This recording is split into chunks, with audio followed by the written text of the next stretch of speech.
Well, once again, I've taken on a unexpected project, and it's kind of turned into a minor money pit so far.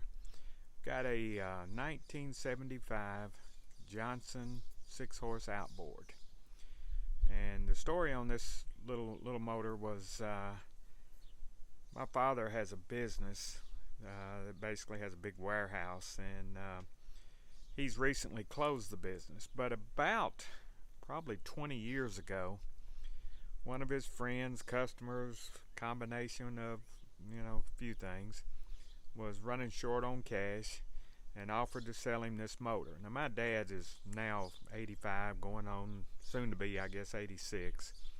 He had no use for the outboard motor. He no longer fished. He was 65 at that point, and so he told him, if he'd show him that it would run, everything worked on it, he'd buy it from him. The guy offered. So anyway, they put it in a barrel, cranked, ran, all the gears changed. So he gave him $200 for it. The guy was happy. The motor sat in the warehouse for a year or so, and I believe my brother or one of his friends used it one winter shortly after all of that on a duck hunting trip, and seemed to operate fine.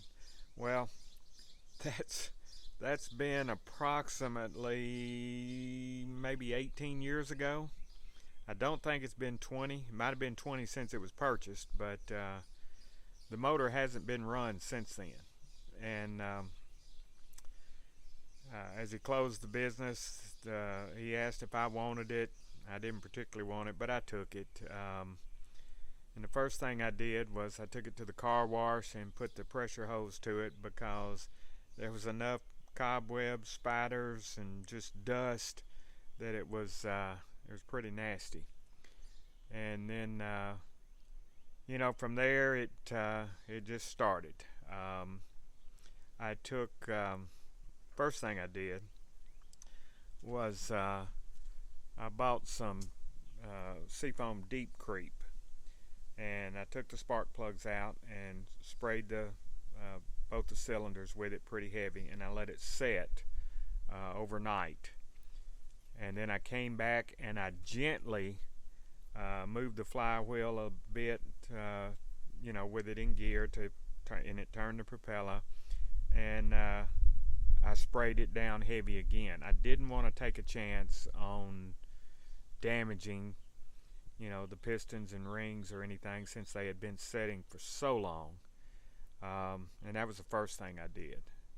And then after I let that set a bit, and I came out, and I gently turned the flywheel and the propeller again, and seemed to be fine. Gave it another light spraying, and then let it set. And then the next day I actually took the chance on pulling the rope, and everything moved super freely. Just sounded good, piece of cake. So at that point, now you start the other things. First thing I did was change the spark plugs. Second thing was drain the oil in the lower unit. Little bit of water in it, but not just terribly bad. So we'll see on that. And then after that, started the process of spending more money, waiting on everything to come in, and visit to the local auto parts store and things of that nature. I did not have any Johnson fittings, so I had to buy fuel lines and fittings for this old tank I had. That was one of the things that mysteriously disappeared up at the old warehouse. When he bought it, it had the tank with the hose and the Johnson fittings, but that was nowhere to be found. So I bought those, and then we started the wonderful getting into the engine, cleanup process, I guess. So my goal was to, you know, let's see if it'll start, and not put, a great deal of money in it if I could help it. So, naturally the carburetor has to be cleaned, and that was, where I started. So I took that apart, ordered the carb kit, and carburetor was surprisingly clean. Still had the original cork float in it, which I thought was interesting, considering, this motor is, while it's probably been somewhere in the 15 to 18 year range since it was run. This motor is soon to be 48 years old, as it's a a 75 model. But clean that. The carb kit was fairly easy to install. Not quite as tedious or complex as the old Mercury I've got, but got that knocked out.